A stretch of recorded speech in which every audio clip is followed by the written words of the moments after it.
Alors, merci à tous d'être présents pour ce webinaire du coup sur le partage de la valeur. C'est un webinaire qui a eu beaucoup de succès, donc on vous remercie vraiment de l'intérêt que vous portez à ce sujet et de votre présence aujourd'hui.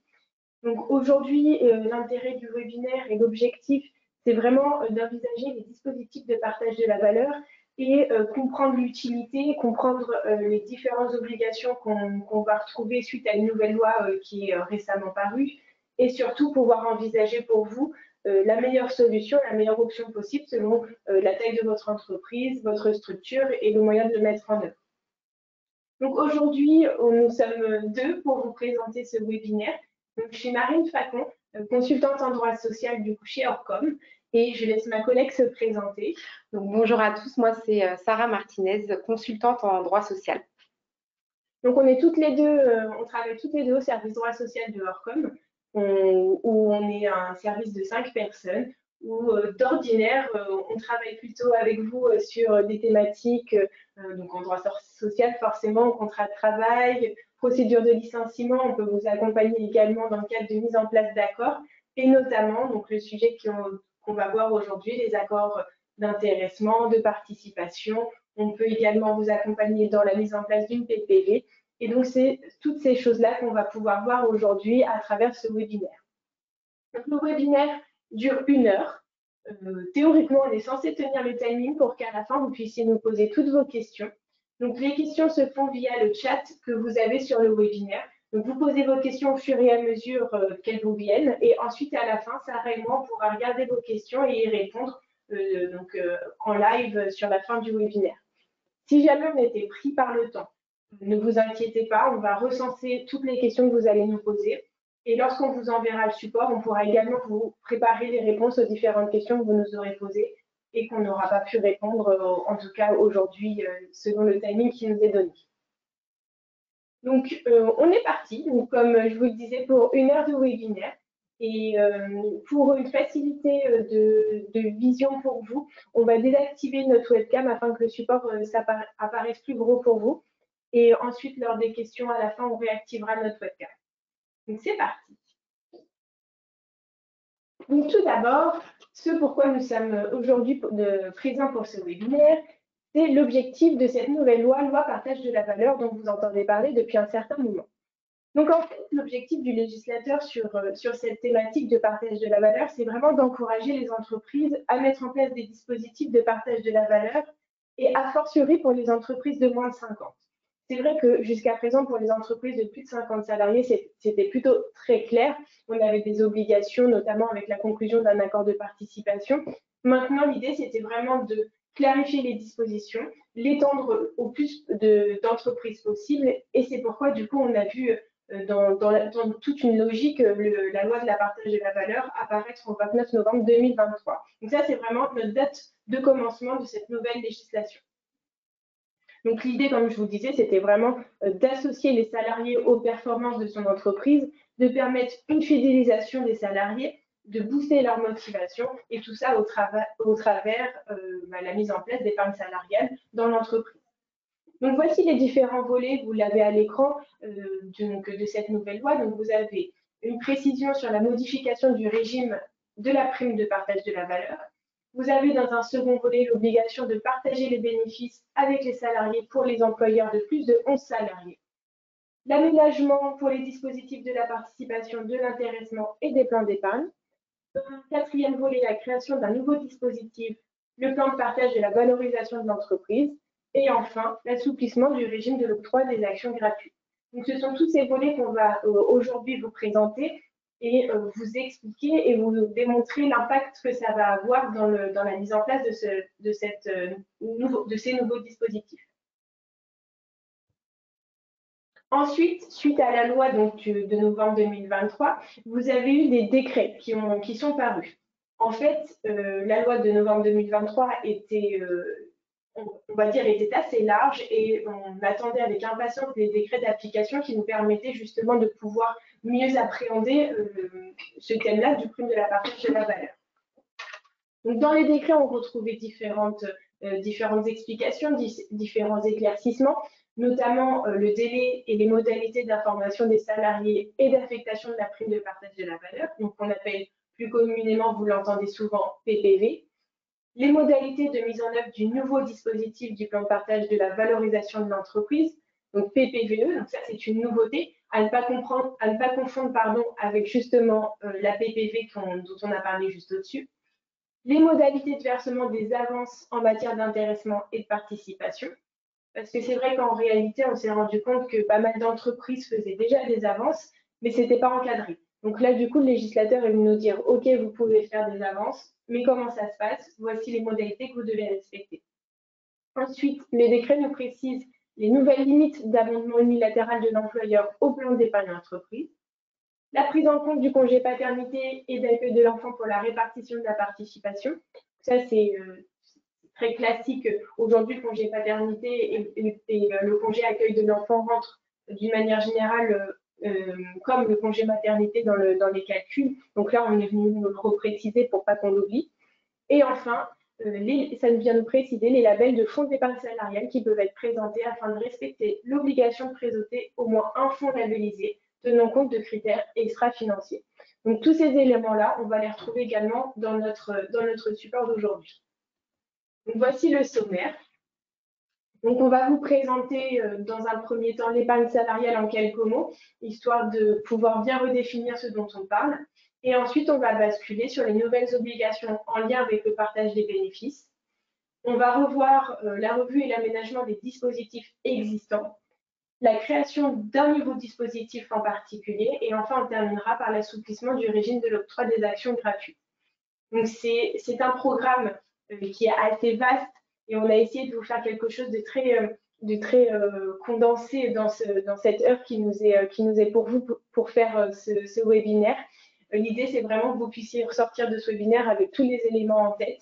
Et évidemment, si vous avez la moindre question, on sera ensuite disponible pour y répondre par la suite.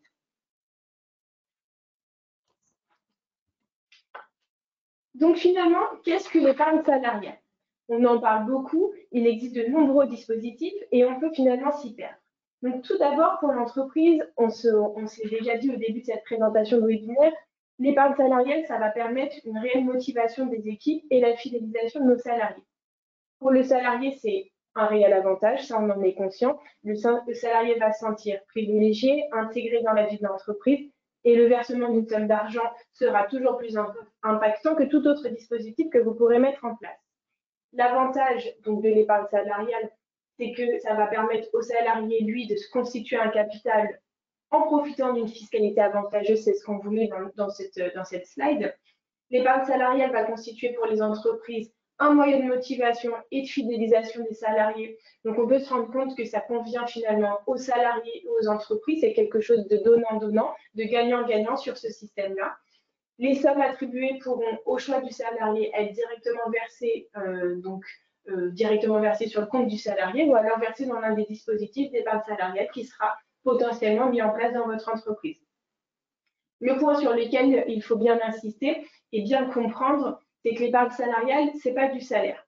On ne va pas pouvoir venir substituer, par exemple, une prime que vous donniez en termes qui correspond à du salaire par de l'épargne salariale. On va vraiment distinguer l'épargne salariale du salaire que peut avoir le salarié. Ensuite, quand on parle d'épargne salariale, on va vraiment, le terme épargne salariale, c'est une notion très large. On va pouvoir viser finalement plein de dispositifs. On vous les a mis à l'écran. Vous avez tout d'abord l'intéressement qui pourra être mis en place dans votre entreprise, la participation aux bénéfices également qui pourrait être mis en place. Vous avez également dans l'épargne salariale le versement d'une prime de partage de la valeur qui est ces derniers temps très plébiscité et on le verra pourquoi c'est un dispositif très intéressant. Et enfin, vous avez l'abondement volontaire des plans d'épargne. Donc, tous ces dispositifs sont de l'épargne salariale. Donc, quand on parle d'épargne salariale, on vise vraiment tous ces dispositifs. Et ensuite, sur ces dispositifs-là, vous avez encore deux possibilités. Donc, vous avez soit des sommes qui seront investies dans un PE, donc qui permettront de financer des projets à court ou moyen terme, à l'exception évidemment des cas de déblocage anticipé prévus par la loi. Les sommes investies seront bloquées pour 5 ans.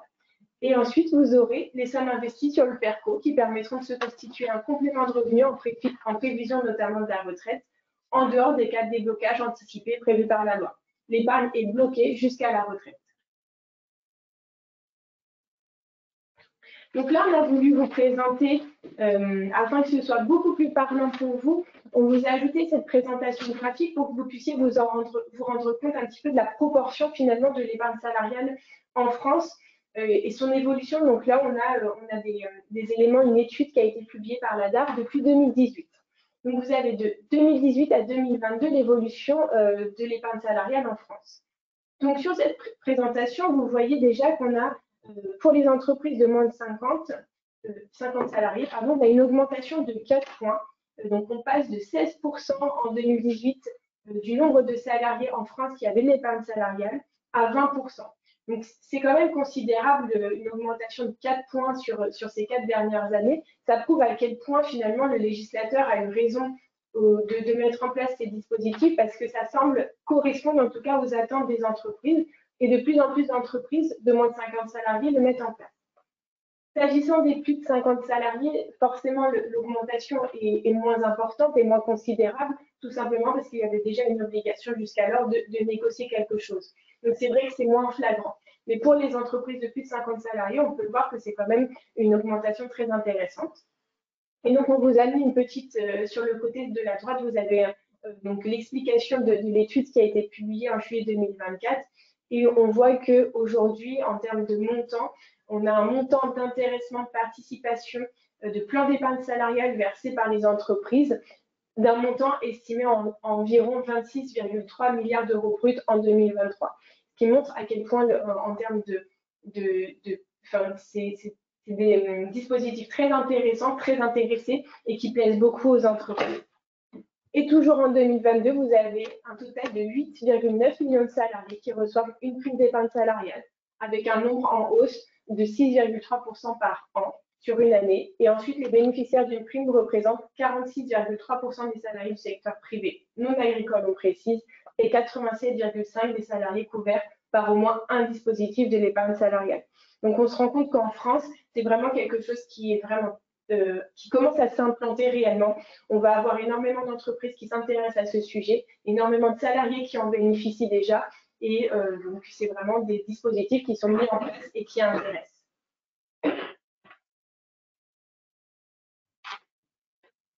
Donc on va commencer sur un petit focus pour les entreprises de plus de 50 salariés. Donc on va voir par schéma à chaque fois. Donc là, on fait plus de 50, ensuite on verra entre 11 et 50 pour bien que vous puissiez voir, vous, selon votre entreprise, qui correspond le mieux et vos nouvelles obligations aujourd'hui en termes d'épargne salariale. Donc jusqu'à présent, pour les entreprises de plus de 50 salariés, on avait l'obligation de mettre en place un dispositif de partage de la valeur. Donc c'était la participation qui était obligatoirement mise en place dès lors que vous aviez plus de 50 salariés dans votre entreprise. L'intéressement était facultatif, donc l'intéressement qui se met en place par un accord, c'était facultatif, mais on pouvait se rendre compte que dans les grosses entreprises, on avait souvent, bien souvent même quasiment à chaque fois, un accord d'intéressement et un accord de participation sur une seule et même entreprise. Avec la loi de novembre 2023, on a des nouvelles obligations qui sont imposées par le législateur pour ces entreprises du coup de plus de 50 salariés. Vous les avez à l'écran. Donc, ces nouvelles obligations sont la négociation sur la notion d'augmentation exceptionnelle des bénéfices et des modalités de partage de la valeur qui en découlent. Donc, jusqu'à présent, lorsque les entreprises de plus de 50 salariés négociaient un accord de participation d'intéressement, il n'y avait pas cette obligation de négocier sur l'augmentation exceptionnelle des bénéfices. Donc aujourd'hui, vous avez obligatoirement dans votre accord de participation d'intéressement cette obligation de négocier. Donc, cette obligation, elle concerne qui? Elle concerne nos employeurs qui sont soumis à l'obligation, ceux qui ont plus de 50 salariés depuis 5 années consécutives. Ce sont également nos entreprises pourvues d'au moins un délégué syndical. Et ce sont également des obligations qui sont nées lors de l'ouverture d'une négociation sur l'intéressement et la participation. Donc, dès lors que vous avez plus de 50 salariés, que vous avez un DS avec qui négocier et que vous ouvrez une négo sur l'intéressement ou la participation, vous devez obligatoirement avoir dans votre accord une négociation sur l'augmentation exceptionnelle du bénéfice. C'est une obligation de négocier. Ça ne signifie pas que vous devez absolument trouver un accord sur le sujet, mais vous avez l'obligation d'ouvrir des négociations sur ce point-là. Donc ça, c'est une nouveauté très importante pour les salariés, donc pour les entreprises de plus de 50, et qu'il faut bien avoir en tête. Ensuite, évidemment, si l'entreprise de plus de 50 salariés a déjà une clause spécifique sur l'augmentation exceptionnelle du bénéfice, il n'y a aucune obligation à renégocier.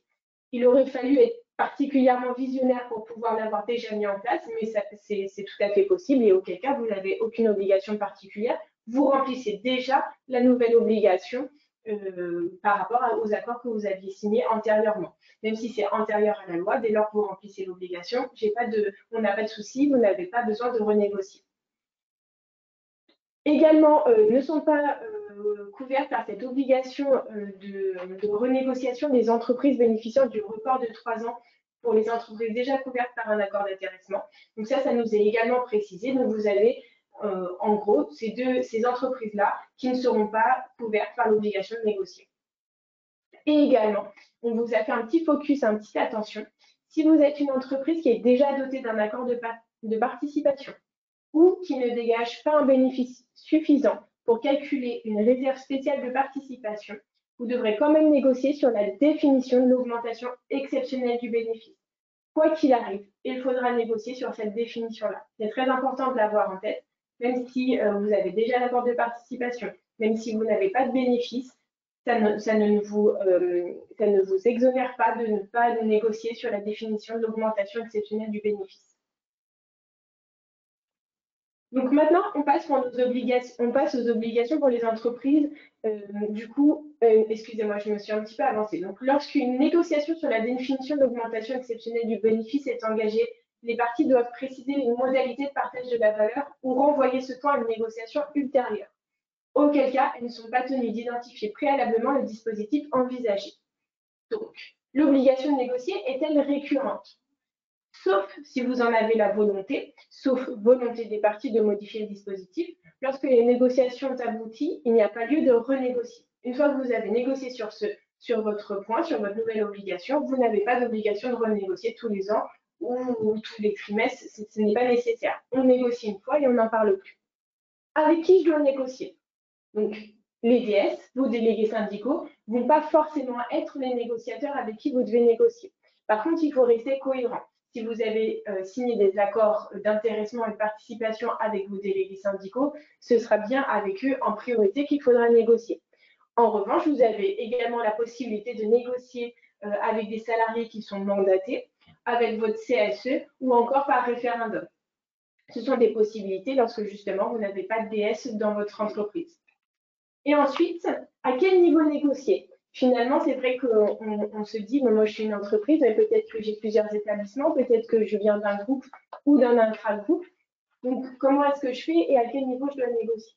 Donc, les négociations peuvent se tenir au niveau de l'entreprise, évidemment, de l'unité économique et sociale, du groupe ou de l'intra-groupe.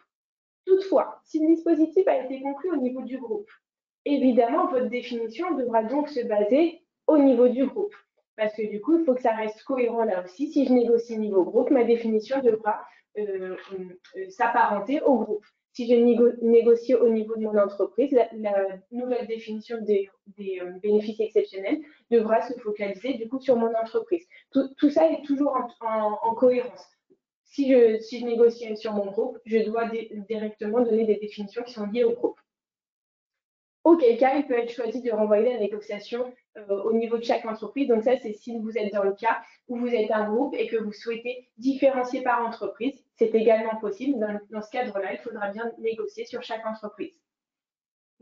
On vous a fait une petite attention également sur la définition de l'augmentation. Donc si la définition de l'augmentation est opérée par avenant, donc si vous faites un avenant, modifiant également la formule de calcul de l'intéressement, attention, effectivement, si vous venez par là, du coup, modifier votre calcul qui déclenchait votre intéressement, vous devrez refaire les formalités en termes de dépôt de l'accord dans les mêmes délais que l'intéressement. Donc, vous avez vos délais de 15 jours, je pense que vous les avez en tête lorsque vous faites des accords d'intéressement. Et donc, si on vient toucher à la formule de calcul, on devra en tout cas, être très vigilant sur ces délais-là. Si vous ne touchez pas au calcul, là par contre, vous n'avez pas de délai. Pas de délai, c'est pas réglementé comme pour la modification du calcul.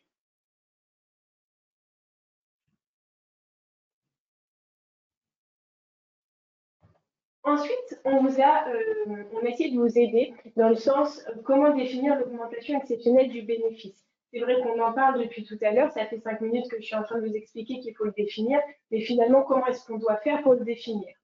Donc, il n'est pas possible de retenir une autre base que le bénéfice. Donc, ça, c'est important à avoir en tête. On ne peut pas, dans la définition, venir exclure la notion de bénéfice. C'est vraiment la notion qui doit être définie là, bénéfice. Donc, en revanche, il est possible de retenir d'autres critères qui vont venir s'ajouter à cette notion de augmentation exceptionnelle du bénéfice. Ces critères, ça peut être la taille de votre entreprise, le secteur, les bénéfices réalisés au titre des années précédentes ou des événements exceptionnels qui vont être intervenus avant la réalisation du bénéfice. Donc, tout ça pourront venir alimenter finalement votre définition, mais ne pourront pas exclure la notion de bénéfice. Donc, quelques précisions sur les modalités de partage de la valeur en cas de bénéfice exceptionnel. Donc, le partage de la valeur peut être réalisé par le versement d'un supplément d'intéressement de participation. Or, si la formule de calcul aboutit à un résultat nul, aucun supplément ne peut être versé puisqu'il vient en complément des sommes qui sont déjà attribuées. Toutefois, l'obligation serait satisfaite dans cette hypothèse puisqu'elle porte sur le principe d'un supplément et non d'un montant. L'administration considère d'ailleurs que le montant du supplément ne peut pas être prédéterminé. Donc, dès lors, ça veut bien dire ce qu'on s'est dit jusqu'à présent. Donc, on peut tout à fait définir notre obligation en venant définir l'augmentation exceptionnelle du bénéfice, mais vous ne devez pas donner de montant. On va être sur des montants qui vont fluctuer selon, effectivement, si l'augmentation exceptionnelle du bénéfice est avérée ou non. Ensuite, on va venir, donc on était bien, pour bien différencier dans votre tête, sur les plus de 50 salariés jusqu'à présent, et maintenant on bascule sur des structures et entreprises entre 11 et moins de 50 salariés. Donc, pour ces entreprises-là, c'est surtout sur ces entreprises-là qu'on a des modifications. Donc, dorénavant, on va avoir une obligation de mise en place d'au moins un dispositif d'épargne salariale. Donc, ça signifie qu'on va avoir une nouvelle obligation sur la mise en place pour les entreprises entre 11 et 50, d'avoir au moins au sein de ces entreprises un dispositif de partage de la valeur. On est sur une expérimentation sur 5 ans à compter des exercices ouverts après le 31 décembre 2024. Et finalement, qui sont ces entreprises qui sont soumises à cette nouvelle obligation? Donc, ça va être tous les employeurs qui emploient au moins 11 salariés et moins de 50 salariés. Donc, les entreprises d'au moins 50 salariés étant déjà tenues de mettre en place une participation, comme on l'a dit tout à l'heure. Donc, ceux-là sont exclus. Donc, on est vraiment entre 11 et 50. Si vous êtes une entreprise entre 11 et 50 et que vous avez déjà un accord d'intéressement de participation, vous remplissez déjà vos obligations. Donc, il n'est pas nécessaire de derrière renégocier quelque chose. Vous êtes déjà dans les clous. Ensuite, toutes les structures, à l'exception des entreprises individuelles et les SAPO qui versent un dividende à leurs salariés au titre de l'exercice écoulé, sont concernées. Et enfin, il faut pour cela, et c'est très important et on vient de le repréciser, il faut que les employeurs et les entreprises aient réalisé pendant 3 exercices consécutifs un bénéfice net fiscal d'au moins égal à 1% du chiffre d'affaires. Donc, pour pouvoir voir si finalement vous rentrez ou pas dans les conditions, vous regardez votre effectif, vous regardez si vous avez déjà quelque chose de mis en place chez vous en termes d'épargne salariale et enfin vous terminez par regarder si vous correspondez en termes de chiffre d'affaires à ces dispositions. Si c'est le cas, il faudra mettre en place un nouveau dispositif de participation, par exemple, d'intéressement, ou encore l'abondement d'un plan d'épargne salariale, ou enfin le versement d'une prime de partage de la valeur. Tous ces dispositifs vous permettent de remplir vos nouvelles obligations. Donc, on est toujours sur ces mêmes partages des bénéfices pour ces salariés. On va avoir les articles 5 et 6 de la nouvelle loi qui vont créer pendant 5 ans une nouvelle obligation. Donc, pour ces personnes-là, pour ces structures-là, le question-réponse du gouvernement vient nous apporter des précisions. Le question-réponse, ça nous permet de savoir finalement, de nous préciser les dispositifs applicable et à qui elle s'applique. Donc là, le question-réponse vient nous donner des éléments sur le calcul de l'effectif. Donc comment calculer l'effectif de votre entreprise pour savoir si vous rentrez bien dans ces dispositifs. Et donc, on nous précise que selon la règle du Code de la Sécu, il faudra se fier à l'effectif salarié annuel moyen de l'employeur. Donc, ça signifie que c'est exactement le même effectif que pour déterminer si vous avez des cotisations que vous devez ou non payer. Et c'est un calcul en ETP, équivalent temps plein, et qu'on ramène ensuite à l'année. On ne va pas prendre les 5 dernières années comme le fait le Code de la Sécu, on va vraiment se ramener à l'année. Et ensuite, à quelle date je vais venir prendre en compte ces nouvelles obligations? Donc, on vous l'a dit, l'expérimentation est d'une durée de 5 ans. Donc, elle finira le 29 novembre 2028. Et il est précisé que l'obligation est à respecter pour les exercices qui sont ouverts à compter du 1er janvier 2025. Et la loi précise que les 3 exercices concernés ce sont ceux qui précèdent la date du 1er janvier 2025. Ensuite, encore des particularités sur le question-réponse. Donc, qu'est-ce qui vient nous préciser encore? Donc, on vous a mis 3 questions qui, selon nous, pouvaient nous intéresser. Donc, vous avez tout d'abord, est-ce qu'une entreprise de moins de 50 salariés, mais qui fait déjà partie d'une UES, assujettie à la participation, est-elle concernée? Non, parce que comme on l'a dit, il y a déjà un dispositif qui est mis en place. Du coup, vous n'avez pas besoin d'en remettre une dans votre entreprise. Si je suis une entreprise étrangère, que j'ai des établissements qui sont permanents en France, est-ce que je suis concernée par cette nouvelle obligation? Oui, parce que justement, vous êtes implanté en France. Il faudra donc, si vous remplissez les conditions, bien mettre en place un dispositif d'épargne salariale. Et enfin, est-ce qu'un employeur de moins de 50 salariés qui dispose déjà d'un accord d'intéressement est concerné ou de participation? Non, ça on l'a répété à plusieurs reprises. Si vous avez déjà un dispositif d'épargne salariale, vous n'êtes pas obligé de renégocier. Et enfin, on vous fait un dernier focus, donc là c'est très particulier, sur l'économie sociale et solidaire, donc qui finalement est concernée dans ce type de structure. Donc vous allez avoir les associations, les mutuelles, les coopératives ou fondations. Il faut que vous ayez au moins 11 salariés, que vous ne déclarez pas de bénéfice net fiscal, mais que vous avez réalisé pendant 3 exercices consécutifs un résultat excédentaire de moins 1% des recettes. Si c'est le cas, vous êtes concerné par les nouvelles obligations. Quelles sont les structures du secteur qui sont par contre pas concernées? Vous allez avoir les SCOP qui sont exclus par nature. Et enfin, les entreprises et acteurs du secteur de l'économie sociale et solidaire qui ont déjà un accord de participation. C'est toujours la même rengaine. À partir du moment où vous avez déjà quelque chose, vous n'êtes pas obligé de remettre en place un accord. Et enfin, quels dispositifs peuvent être mis en place? Exactement les mêmes que ce qu'on dit depuis tout à l'heure. L'accord d'intéressement, l'abondement d'un plan d'épargne salariale, un prime de partage de la valeur. Tout cela est possible également pour les secteurs de l'économie sociale et solidaire. Et enfin, on vous a fait un petit tableau récap. À notre sens, ce n'est pas forcément nécessaire de le rebalayer, c'est exactement ce que je viens de vous dire, mais en tableau récapitulatif. Comme ça, quand on vous enverra les supports, vous pourrez plus facilement retrouver les informations selon que vous soyez plus ou moins de 50 salariés. Alors du coup, pour rebondir sur les propos de ma collègue, au regard de la loi et de ces différents décrets d'application, il est important de pouvoir réaliser une revue des dispositifs qui sont existants et de leurs aménagements pour pouvoir identifier du coup le dispositif qui sera le plus opportun à mettre en place au sein de votre structure. Le premier est assez connu, c'est celui de l'intéressement. On va réellement être sur un dispositif qui va avoir à la fois un caractère aléatoire, facultatif et collectif, et qui va venir se distinguer du salaire avec le fameux principe de non-substitution. L'intéressement, il va véritablement consister à venir associer de façon collective l'ensemble des salariés aux résultats ou aux performances de l'entreprise selon des éléments qu'on dit mesurables. Du coup, comment le mettre en place, ce dispositif? L'intéressement, concrètement, il peut être mis en place au sein de l'ensemble des structures employeurs de droit privé, et ce, quelle que soit la nature de leur activité et peu importe leur forme juridique.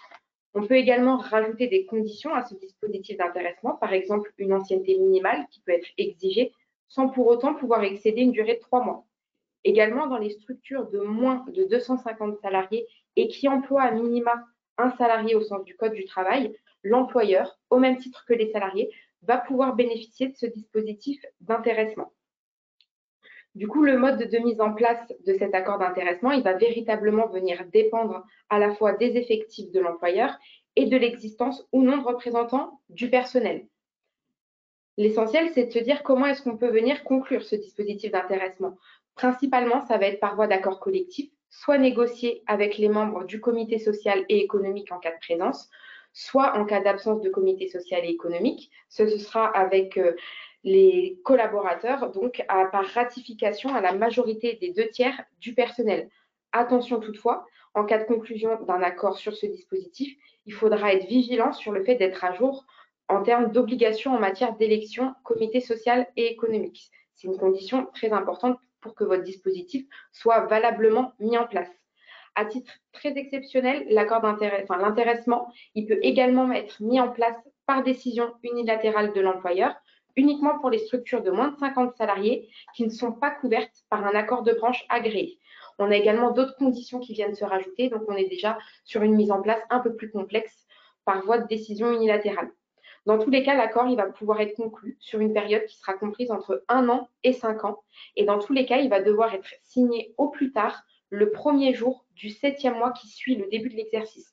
À titre d'exemple, si vous avez un exercice qui débute au 1er janvier et qui se termine au 31 décembre, votre accord sur le dispositif d'intéressement il va devoir être conclu au plus tard au 30 juin de cette même année. Au niveau des avantages de ce dispositif, on va retrouver des avantages pour l'employeur avec les avantages sociaux et fiscaux, notamment avec les diverses exonérations qui peuvent être applicables. Et pour le salarié, comme l'a déjà expliqué ma collègue, nécessairement, ça va représenter un complément de rémunération. Et si toutefois la structure, elle dispose en son sein de plans d'épargne entreprise ou retraite collective, eh bien, le salarié va pouvoir venir placer directement ses sommes sur les différents plans. Donc, le salarié aura le choix soit entre un versement direct de ces sommes issues du dispositif d'intéressement, auquel cas ce sera soumis à l'impôt sur le revenu, ou si la structure bénéficie d'un plan, les sommes vont pouvoir aller s'agrémenter directement dans ces plans avec des exonérations d'impôt sur le revenu.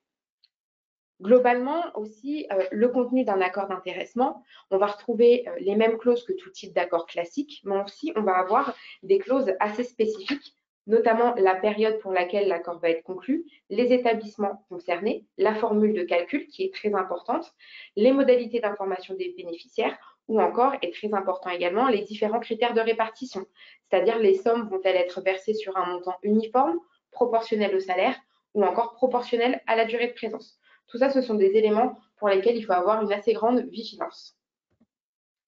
Du coup, le principe avec la loi et les différents décrets, on a eu plusieurs aménagements qui sont venus pour ce système d'intéressement. Le premier, ça va être de favoriser notamment les bas salaires au sein même d'un accord d'intéressement. Donc, on va pouvoir soit fixer un salaire plancher, soit un salaire plafond ou même les deux, pour justement venir servir de base à la répartition individuelle lorsque cette dernière, elle sera proportionnelle au salaire, par exemple. Pour les entreprises de plus de 50 salariés, comme déjà explicité, on va retrouver cette fameuse négociation obligatoire sur l'augmentation exceptionnelle du bénéfice net fiscal. Et enfin, le décret du 29 juin 2024, il va venir préciser et donner la possibilité de prévoir dans un accord d'intéressement le versement d'avance en cours d'exercice sur les sommes qui sont dues au titre de ces dispositifs. Donc concrètement, il va falloir que cette possibilité d'avance, elle soit expressément prévue dans l'accord. Et également, le décret vient nous préciser qu'on a une information du salarié sur l'avance qui doit être faite au préalable. À défaut de délai prévu dans cet accord sur cette information, le salarié est réputé disposer de 15 jours à compter de la réception de l'information pour donner son accord. À défaut d'accord, aucune avance ne va pouvoir être versée. Ça signifie de façon implicite que l'accord express des salariés doit être également recueilli. Dans tous les cas, ce décret vient également préciser la situation en cas de trop perçu sur ces avances. Alors, le décret vient préciser qu'en cas de trop perçu, les avances elles vont pouvoir être récupérées sous forme de retenue sur salaire dans la limite d'1/10 du salaire exigible, sauf à ce que les sommes elles soient bloquées en raison de leur raffectation à un plan d'épargne salariale. Dans ce cas-là, le trop perçu sera traité comme un versement volontaire du bénéficiaire et n'ouvrira donc par conséquent pas lieu aux exonérations sociales et fiscales. La dernière chose, c'est que l'aversement de ces avances, il va être limité. On sera limité à un versement par trimestre. Autre dispositif, plutôt assez connu, c'est celui de la participation. La différence avec ce dispositif de participation, c'est qu'il va être obligatoire dans certains types de structures, notamment celles de plus de 50 salariés et dans les unités économiques et sociales. tous les salariés vont pouvoir avoir le droit à cette participation et l'accord de participation, il va venir déterminer la nature et les modalités de gestion des droits qui vont être reconnus aux salariés sur les sommes qui vont venir constituer ce qu'on appelle la réserve spéciale de participation. Cette réserve qui est à distribuer aux salariés, c'est typiquement le résultat issu d'une formule légale.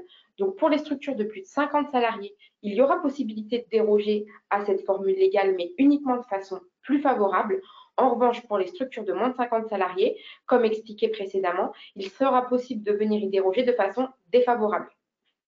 Dans tous les cas, la mise en place de la participation, elle devra là encore résulter d'un accord, donc soit avec le CSE, soit à la majorité des 2/3 du personnel pour le même principe que l'intéressement. En revanche, la particularité, c'est si vous, en tant qu'employeur, vous décidez de verser une participation et que vous ne la formalisez pas au sein d'un accord, vous allez avoir ce qui s'appelle un régime d'autorité qui va venir s'appliquer et qui est beaucoup moins favorable et contraignant pour la structure, puisque c'est un régime qui est imposé par l'inspection du travail et qui vous fera perdre le bénéfice de vos exonérations que vous auriez pu prétendre avec ce dispositif. Au niveau des avantages, on va retrouver exactement les mêmes que pour le dispositif d'intéressement. Et sur le contenu de l'accord, la différence, c'est que tous les accords de participation, à l'exception de ceux qui pourraient être mis en place au sein de SCOP, ils sont tenus de prévoir la possibilité d'affecter des sommes issues de la participation dans un plan d'épargne salariale. Concrètement, si vous souhaitez mettre de la participation en place et que vous n'avez pas de plan d'épargne salariale, en parallèle, il va falloir que vous négociez la mise en place d'un plan d'épargne entreprise afin d'y affecter tout ou partie de la participation qui sera distribuée. On va retrouver également le même type de clause que dans un accord d'intéressement. Au niveau des différents aménagements, alors très brièvement, on va retrouver encore une fois cette fameuse négociation sur l'augmentation exceptionnelle du bénéfice net fiscal. On va avoir l'inscription en bonne et due forme dans le Code du travail du principe de non-substitution des salaires. On va également avoir la possibilité dans les entreprises de moins de 50 salariés de définir cette fameuse formule de calcul défavorable.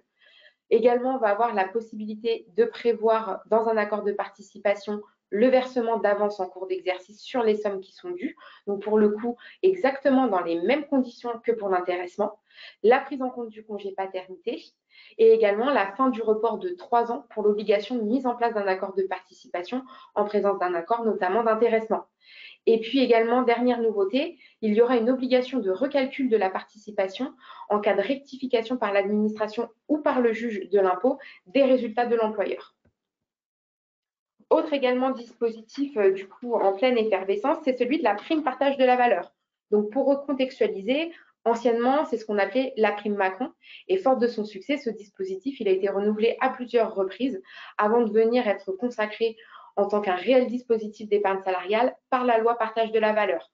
On va réellement être sur un dispositif qui est facultatif et collectif. Et afin de venir mettre en place ce dispositif, l'employeur il va pouvoir soit le conclure par un accord d'entreprise ou par décision unilatérale après consultation du CSE si existant. On va également retrouver ce fameux principe de non-substitution qui s'applique à ce dispositif. Et également, au niveau du régime social et fiscal, la prime de partage de la valeur, elle va être exonérée de cotisations sociales et temporairement de CSG, CRDS et d'impôt sur le revenu, uniquement pour les structures de moins de 50 salariés, en tout cas pour le moment jusqu'à la fin de l'année 2026, à hauteur de 3 000 € par bénéficiaire et par année civile. Et ce plafond, il va pouvoir être porté à 6 000 €, notamment pour les structures de moins de 50 salariés et pour les structures de plus de 50 salariés, s'il y a l'existence d'un accord d'intéressement. La particularité, c'est pour que les structures de moins de 50 salariés, ça peut également être porté à 6 000 € en cas d'accord de participation conclu à titre volontaire. Un petit zoom du coup sur cette prime partage de la valeur. Concrètement, son montant il peut être librement fixé et il va être modulable en fonction de différents critères qui sont quant à eux cumulables. Donc la rémunération, la classification, la durée de présence dans l'année, la durée de travail et l'ancienneté. Ces critères ils vont être à remplir sur les 12 mois précédant le versement de la prime, à l'exception de la classification et de l'ancienneté, qui eux sont des critères qui s'apprécient au moment du versement de la prime. Également, tout type de contrat de travail, donc tout salarié pourra bénéficier de cette prime. La seule exception, ce sont pour les stagiaires qui sont, eux, exclus de ce dispositif. Les nouveautés également issues de la loi, c'est qu'on va pouvoir verser 2 primes chaque année et chaque prime pourra être versée en une ou en plusieurs fois. on retrouvera toujours cette limite de 1 versement par trimestre. Également, la nouveauté, c'est que la prime, elle va pouvoir être affectée à un plan d'épargne salariale ou de retraite avec, si l'employeur en a l'envie, un abondement possible en plus. Également, autre dispositif un petit peu moins connu, c'est celui de l'abondement des versements volontaires. Concrètement, ça va être une aide financière qui va venir compléter les versements volontaires dans un plan d'épargne salariale ou même de retraite. Et tous les salariés vont pouvoir en bénéficier à partir du moment où un abondement sera mis en place et que de même, ils effectueront des versements volontaires vers ces plans. Donc, la mise en place du dispositif, concrètement, l'abondement, il doit être prévu dans les règlements des plans d'épargne salariale et également complété, si besoin, par décision unilatérale d'entreprise. Au niveau du régime social et fiscal, concrètement, ça va être calqué sur la limite d'exonération d'impôt sur le revenu qui est actuellement en vigueur pour la prime partage de la valeur. Donc, avec ce fameux plafond de 3 000 € qui peut être porté à 6 000 € dans les cas précédemment exposés. Alors globalement, effectivement, on a un abondement, on a des sommes volontaires qui peuvent être placées. Placées sur quoi? Et bien justement, sur des plans d'épargne, on va en retrouver principalement deux. On va avoir le plan d'épargne entreprise et le plan d'épargne retraite collectif. Alors le plan d'épargne entreprise, il va vraiment permettre de se constituer un portefeuille de valeurs mobilières avec des versements possibles, donc les fameux versements volontaires, mais également toutes les sommes issues de l'intéressement, de la participation ou encore de la prime partage de la valeur. Les sommes, elles vont être bloquées pour une durée de 5 ans, sauf à ce qu'il y ait des déblocages anticipés qui sont prévus par l'article R 3324-22 du Code du travail. Pour le plan d'épargne retraite collectif, pour le coup, ça va véritablement permettre de venir compléter les régimes de retraite obligatoire. Là encore, les modalités de versement sont exactement les mêmes que celui dans un plan d'épargne entreprise, à la condition qu'on peut aussi venir y mettre des droits acquis dans le cadre d'un compte épargne-temps. La particularité, c'est que le déblocage des sommes, pour le coup, il se fera au moment de la retraite, sauf cas de déblocage anticipé qui sont prévus par l'article R 33334-4 du Code du travail. Enfin, pour terminer, effectivement, ces plans, ils vont être composés et vous allez devoir choisir en même temps que la mise en place de ces plans ce qu'on appelle des fonds communs de placement entreprise. L'objectif étant de pouvoir proposer un panel suffisamment large de supports de placement pour répondre aux différents besoins et aux différentes attentes de vos salariés. Donc, comment ça fonctionne? Eh bien, au sein de ces fonds, vous allez avoir justement des fonds avec des risques plus ou moins élevés ou autres, avec des profils, ce qu'on appelle prudents, où l'avantage, ce sera de véritablement pouvoir sécuriser l'emploi, des profils équilibrés, où on va retrouver un juste milieu entre la sécurisation de son épargne et les rendements, et puis des profils beaucoup plus dynamiques, donc avec des risques élevés, pour maximiser au maximum le rendement sur le long terme. Donc justement, la loi partage de la valeur et ses différents décrets, ils sont venus apporter des aménagements et des précisions sur ce dispositif. Vous parlez notamment des cas de déblocage dans les plans d'épargne entreprise. On a 3 nouveaux cas de déblocage qui ont été ajoutés, à savoir l'activité de proche aidant, les dépenses liées à des rénovations énergétiques sur les résidences principales et l'acquisition d'un véhicule propre. On va également avoir l'obligation de devoir proposer pour les plans d'épargne salariale ou retraite des fonds écologiques ou socialement responsables. Donc, on était vraiment dans l'attente des décrets pour venir nous donner la liste des labels en question qui pouvaient répondre à cette obligation. Donc, on retrouve notamment France Finance Verte ou Investissement Social Responsable, qui sont des fonds qui remplissent cette obligation. On a également une simplification de la révision de certains plans épargne inter-entreprise et on va également avoir une modification de l'abondement du plan épargne entreprise qui était jusqu'alors plafonné à 8% du plafond annuel de la sécurité sociale. On va voir ce plafond doublé à 16% dans certaines conditions. Enfin, autre dispositif, c'est celui du plan de partage de la valorisation. C'est très sincèrement une nouveauté. On n'a pas encore de recul sur ce dispositif, mais il va nécessairement être un dispositif financier facultatif et il est conçu pour associer les salariés aux performances et à la croissance de leurs entreprises. Véritablement, ça va permettre de venir verser aux salariés une prime de partage de la valorisation de l'entreprise lorsque la valeur de cette dernière, elle augmentera sur 3 années. La mise en place, elle se fera quel que soit l'effectif de l'entreprise par un accord, toujours dans les mêmes conditions que l'intéressement et la participation, qui sera établi sur la base d'un rapport spécial du commissaire aux comptes. Pour les entreprises qui ne seraient pas tenues d'avoir de commissaire aux comptes, elles devront en désigner un spécialement à cette occasion. L'accord, il va devoir notamment préciser les dates d'appréciation de la valeur d'entreprise, qui va véritablement constituer le point de départ de la durée de 3 ans, et la date de 3 ans plus tard, qui correspondra à la date d'appréciation de la valeur de l'entreprise, permettant le calcul de taux de variation.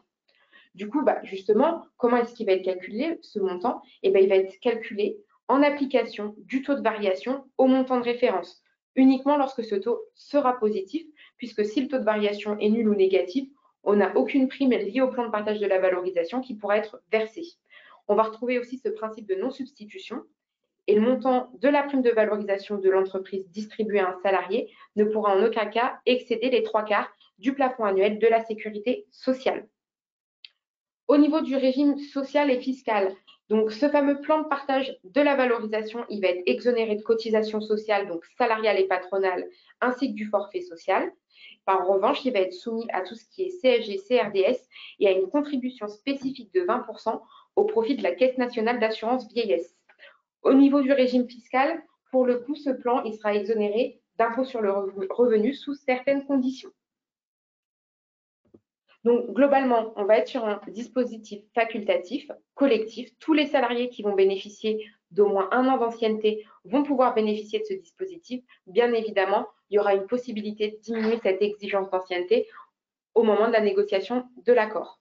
Également, on parle depuis tout à l'heure de cette fameuse valeur, mais du coup, cette valeur, la loi, elle vient nous la définir. Donc, ça sera pour les entreprises cotées sur un marché réglementé en fonction de la capitalisation boursière. Et pour les autres structures, ça sera déterminé par un accord qui va devoir tenir compte, selon une pondération appropriée à chaque cas, la situation nette comptable, la rentabilité et les perspectives d'activité de l'entreprise. Dans tous les cas, on a une information du salarié qui devra être faite avec une remise d'une fiche mentionnant un certain nombre d'éléments obligatoires. Et à l'occasion du versement, on aura une note qui viendra rappeler les règles de calcul et de modulation du montant de référence qui devront être communiquées aux salariés. Dans tous les cas, que ce soit pour l'intéressement, la participation ou le plan de partage de la valorisation de l'entreprise, il faudra obligatoirement déposer ces accords auprès de l'inspection du travail, puisque par la suite, on a un contrôle de l'URSSAF qui va venir s'opérer sur ces différents dispositifs. Et à défaut d'observation de l'URSSAF dans un délai de 3 mois à compter de la réception des documents, les exonérations sociales, elles seront réputées acquises pour toutes les structures. Enfin, dernière chose, c'est l'assouplissement du régime de l'octroi des actions gratuites. Donc, c'est véritablement une opération par laquelle une entreprise va venir donner ses propres actions à ses salariés. C'est un mécanisme de rémunération qui va être complémentaire et qui va vraiment venir fidéliser les salariés. Le salarié bénéficiaire, il ne deviendra pas forcément immédiatement propriétaire des actions, puisqu'il faut qu'il y ait un laps de temps qui s'écoule entre la date d'attribution et le moment où le bénéficiaire en devient réellement bénéficiaire et propriétaire. On appelle cette période la période d'acquisition. L'entreprise, elle pourra aussi très bien fixer librement une période de conservation des actions pour que cela ne se fasse pas à durée indéterminée. Dans tous les cas, cette opération, elle pourra être organisée au bénéfice de l'ensemble des salariés ou seulement pour une partie d'entre eux. Quel que soit ce qui sera décidé, la décision, elle devra obligatoirement être prise par une assemblée générale extraordinaire et le nombre total des actions attribuées gratuitement, elle sera de maximum 15% du capital social. Là encore, la loi partage de la valeur et ses décrets, ils viennent assouplir certaines conditions dans ce régime d'octroi, puisqu'on va avoir une revalorisation des plafonds d'attribution au regard du capital social. On va également avoir un élargissement des cas d'attribution de l'octroi de ces actions aux mandataires sociaux. Et puis, on va également avoir un assouplissement des modalités du plafond individuel au niveau de son appréciation. Donc, globalement, avec tous les dispositifs qui vous ont été présentés, si vous vous posez la question, au jour d'aujourd'hui, effectivement, sur les structures de moins de 50 salariés, on va véritablement être sur des mesures qui sont dites expérimentales. Donc, il est vrai qu'on a des dispositifs qui sont, on va dire, peut-être un petit peu plus adaptés à ces mesures expérimentales, notamment la prime partage de la valeur, qui est quelque chose avec un régime social et fiscal très avantageux, en tout cas pour le moment jusqu'en 2026, et qui permet d'être réévalué tous les ans puisqu'on est sur quelque chose à durée déterminée. On va également avoir l'accord d'intéressement qui, pour le coup, est également pour une durée déterminée. Donc, ça permet aussi de revoir en fonction des exigences et également des résultats des structures en fonction de chaque année pour réévaluer un petit peu plus facilement ce qui sera redistribué ou non aux salariés. En revanche, il est vrai que pour des dispositifs tels que la participation, c'est quelque chose qui engage sur de la durée indéterminée. Un accord de participation, c'est forcément conclu à durée indéterminée. Si un jour vous ne souhaitez plus appliquer ce régime, en tout cas dans vos structures de moins de 50 salariés, il faudra obligatoirement venir dénoncer cet accord. Donc, on a un petit peu plus de contraintes au niveau des formalités. Également, sur le plan de partage de la valorisation de l'entreprise, on est sur un dispositif nouveau. On n'a pas réellement de recul, donc pour le moment, on ne peut pas réellement avoir d'avis sur ce dispositif. Et pour finir, ce qui est de l'abondement des plans d'épargne entreprise ou retraite collective, ce sont des choses qui peuvent être très avantageuses également pour les personnes qui disposent déjà d'un plan d'épargne ou de plan d'épargne au sein de leur structure. En revanche, effectivement, si vous ne disposez pas de plan, ça nécessite quand même un doublon de formalité entre la mise en place des plans et la mise en place de l'abondement. Donc, on arrive sur la fin de ce webinaire. On vous a préparé avec Sarah deux tableaux récapitulatifs donc, pour vous aider finalement après quand vous serez à tête reposée à regarder quel dispositif vous convient mieux. Donc, on vous a réparti en trois colonnes. Entreprise de moins de 50, quels sont les dispositifs qui vous conviendraient mieux? Donc, en plus de l'exonération de cotisations sociales, de l'exonération d'impôt sur le revenu, de CSG, CRDS pour les PPV versés à des salariés ayant perçu moins de 3 SMIC annuels en cours des 12 derniers mois, donc dans la limite de 3 000 et 6 000 euros, comme vous l'avez expliqué tout à l'heure, Sarah. Ensuite, vous avez les entreprises de 11 à 50 salariés qui, eux, on devra prendre en compte en cas de bénéfice net fiscal d'au moins 1% du chiffre d'affaires pendant 3 exercices consécutifs. On aura l'obligation de mise en place d'un dispositif de partage de la valeur qu'on a largement développé jusqu'à maintenant, donc l'intéressement, la participation, l'abondement sur un plan d'épargne ou encore le versement d'une PPV.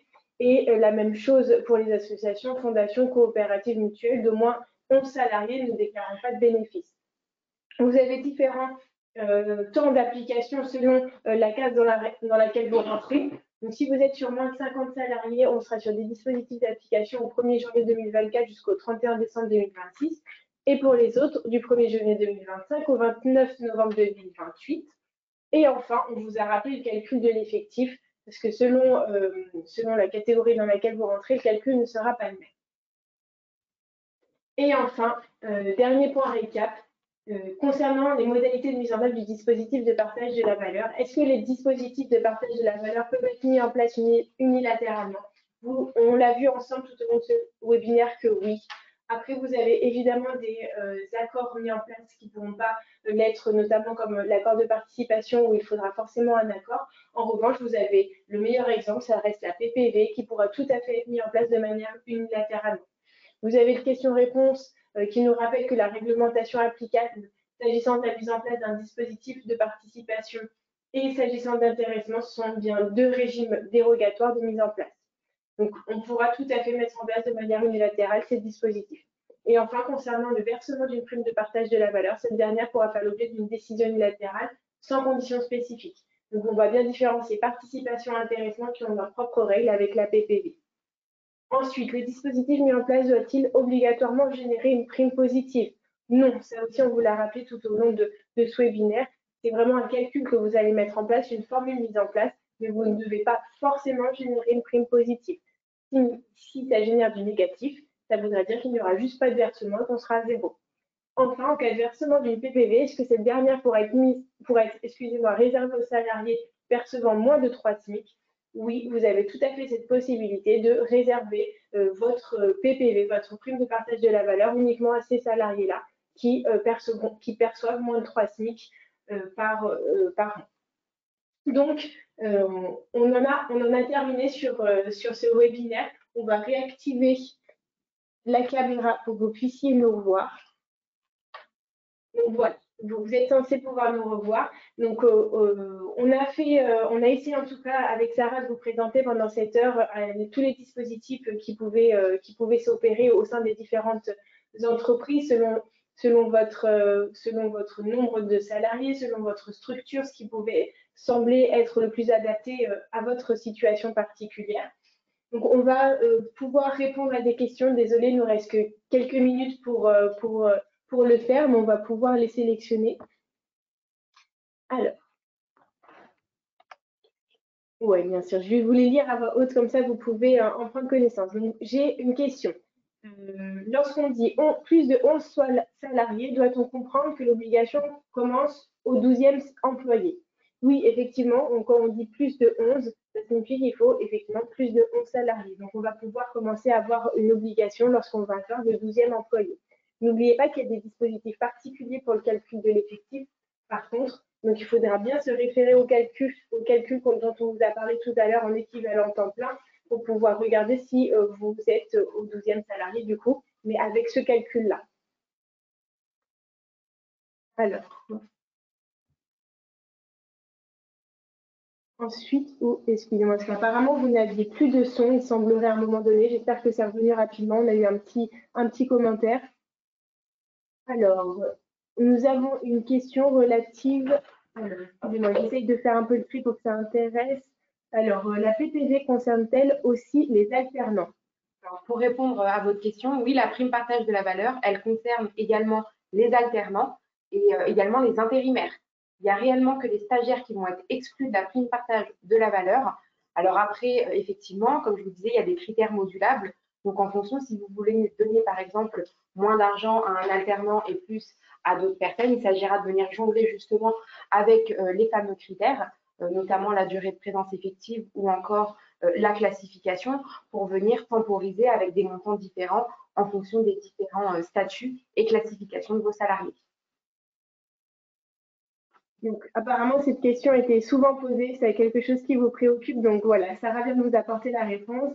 Donc, ensuite, on a pour une entreprise de moins de 50 salariés, dans le cadre de la PPV, comment prendre en compte l'obligation de traiter les résultats exceptionnels? Alors, je pense que vous avez dû le comprendre au fur et à mesure. Pour les moins de 50, vous n'avez pas d'obligation de négocier cette définition de bénéfice exceptionnel. On va vraiment être uniquement cette obligation de définition des bénéfices exceptionnels pour les entreprises de plus de 50 salariés. Pour ceux de moins de 50 salariés, vous n'aurez pas besoin de définir ce bénéfice exceptionnel, tout simplement. Et ensuite, on va essayer, sur cette dernière minute, de vous proposer une dernière question. Alors, qu'est-ce qui pourrait correspondre? Alors, on a une question. Quel pourcentage de bénéfices est-il raisonnable de verser dans le cadre d'une PPV? Alors, tout ça, ce sont des questions très techniques qu'il vaudrait, nous, en termes sociaux, on ne serait pas en capacité de vous dire le pourcentage exactement. Ce serait des points à voir ensemble, donc notre service également avec votre comptable pour pouvoir justement voir comment vous, avec votre entreprise, vous pouvez jauger pour faire quelque chose de cohérent et qui correspond tout à fait à votre structure. Ce sont des points effectivement qu'il faudra nous faire remonter. Et je vois qu'il y a vraiment d'autres questions. Ce qu'on va faire, c'est qu'on va prendre en compte toutes les questions qui ont été posées tout au long de ce webinaire et on va vous apporter une réponse à chaque question posée. Et il est midi, nous tenons notre timing. On va pouvoir terminer ce webinaire. On vous remercie pour votre présence aussi nombreuse pour ce webinaire qui, on l'espère, vous a plu.